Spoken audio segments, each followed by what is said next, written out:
आणि ब्रेकनंतर पुन्हा एकदा आपण जाणार आहोत नवी दिल्लीमध्ये। आज आपण बघतोय सत्ता संघर्षाच्या मुद्द्याला घेऊन सलग दुसरा दिवस आहे की आज कपिल सिब्बल या सगळ्या विषयाला घेऊन वेगवेगळ्या मुद्द्यांना घेऊन युक्तिवाद करतात।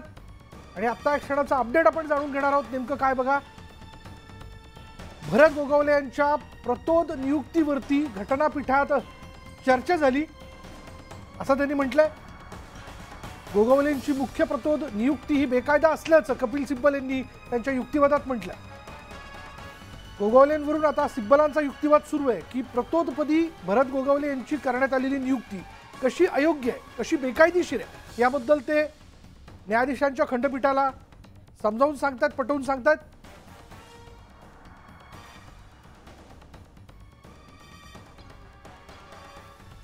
कारण ही प्रतोद नियुक्ती करत असताना विधिमंडळ बैठकीची आवश्यकता असते। नियमानुसार ही बैठक घेतली पाहिजे, सगळ्या आमदारांचं मत त्यावरती जाणून घेणं आवश्यक असतं आणि त्यानंतर ही नियुक्ती जी ती केली जाते असा युक्तिवाद कपिल सिब्बल यांनी केलेला आहे। शिवाय कपिल सिब्बल यांनी असं देखील म्हटलं की विधिमंडळ नेतेपदी एकनाथ शिंदेंची नियुक्ती खुद्द पक्षप्रमुख उद्धव ठाकरे यांनी केली होती, त्यामुळे पक्षप्रमुखांना नियुक्तीच्या संदर्भातले सर्वाधिकार आहेत।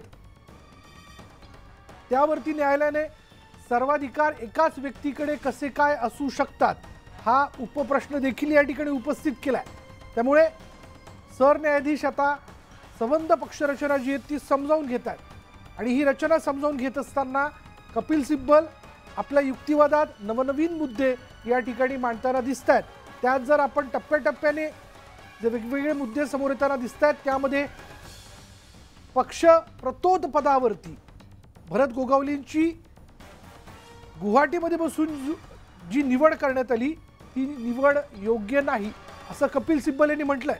कारण त्यासाठी विधिमंडळ बैठकीची आवश्यकता असते असा युक्तिवाद त्यांनी केला।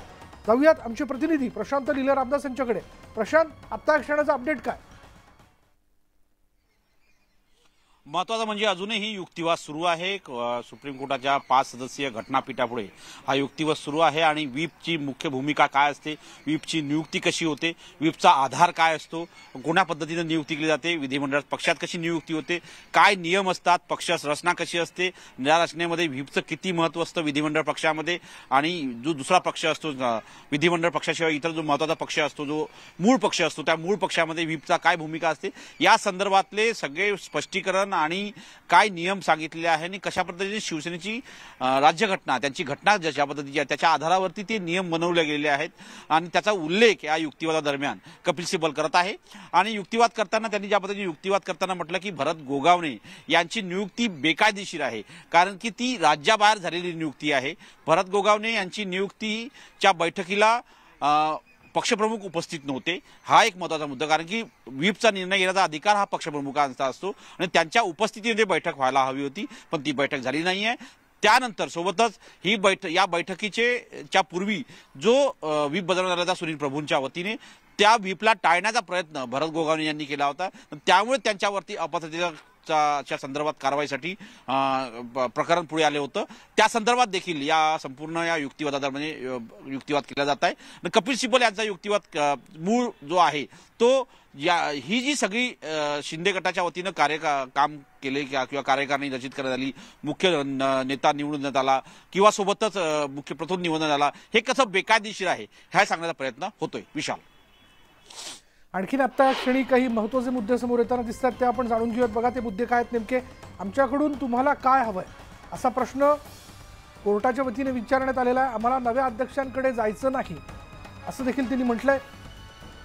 अध्यक्षांची नियुक्ती चुकीची असं कपिल सिब्बल यांनी म्हटलंय आणि यावरती न्यायालयाने तुम्हाला आमच्याकडनं नेमकं काय हवंय असा प्रश्न विचारलाय। आम्ही राजकारणात जाणार नाही अशी भूमिका देखील कोर्टानं स्पष्ट केलेली आहे। या सर्व गोष्टी पाहिल्यास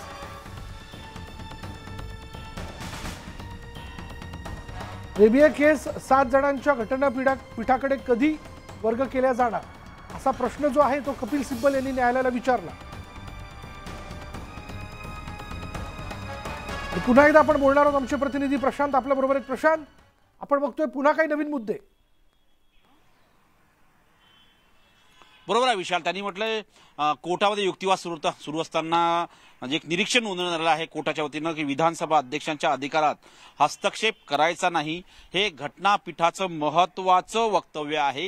हे अतिशय महत्वाचं वक्तव्य आहे की घटनापीठ हे विधानसभा अध्यक्षांच्या अधिकारामध्ये हस्तक्षेप करणार नाही. कारण की काल देखील याच प्रकारचा युक्तिवादानंतर जे कोर्टात निरीक्षण नोंदवलं होतं ते निरीक्षण याच धर्तीवरचं होतं की घटनापीठ जे आहे सध्या वर्तमान घटनापीठ 5 सदस्यीय घटनापीठ जे आहे हे विधानसभा अध्यक्षांच्या अधिकारामध्ये हस्तक्षेप करणार नाही असं स्पष्टपणे कालही त्यांनी सांगितलं होतं ना. आजही त्याच पद्धतीची खास करून त्या निरीक्षणाच्या माध्यमातून ओढण्याचा प्रयत्न कुठेतरी कोर्टाच्या माध्यमातून म्हणजे घटनापीठाच्या माध्यमातून केला जात आहे. आणि सोबतच हे सगळे मुद्दे त्यांना विविध प्रश्न देखील विचारले जातात. जसं उदाहरणार्थ जसा उल्लेख आपण विशाल केला त्या सगळ्या प्रश्नाचे उत्तर देताना त्यांनी म्हटलंय की आम्हाला विधानसभा अध्यक्षाकडे वर्तमान विधानसभा अध्यक्ष जे राहुल नार्वेकर आहे यांनी सुनावणी करून आमची सुनावणी करावी असं आम्हाला वाटत नाहीये. आणि सोबतच नवाब रेबियाच्या प्रकरणात 7 सदस्यीय घटनापीठ केव्हा स्थापन होईल असा देखील प्रश्न केला जात आहे. त्या प्रकरण हे संपूर्ण प्रकरण त्यांच्याकडे केव्हा वर्ग केले जाते हे देखील विचारल्या जात आहे. स्टुडिओ पुन्हा काही नवीन मुद्दे आपण पाहतोय. कपिल सिब्बल युक्तिवाद करतात. सलग दुसरा दिवस आहे हा युक्तिवादाचा.